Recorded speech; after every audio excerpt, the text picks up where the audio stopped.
In Parma, dealing with flooding issues got some relief as the city stepped in to help. Will Ujek has that story.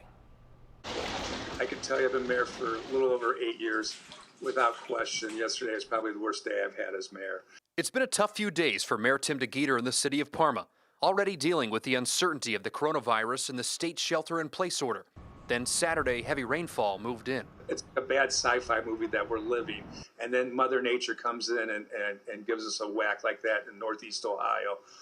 It just makes everybody's stress level go up even more. To make matters worse, the trash company serving Parma, Republic Services, has suspended bulk waste pickup and limited collection to cans due to coronavirus concerns, meaning residents with debris and large amounts of water-soaked ruined items were left wondering what to do.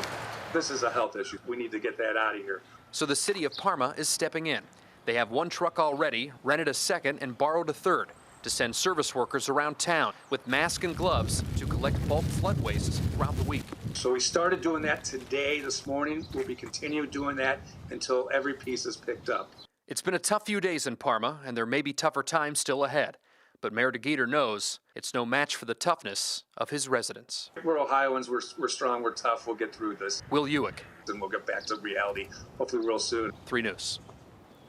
That's sad. The hits just keep on coming for some folks. We hope those people have better luck as we move forward. It is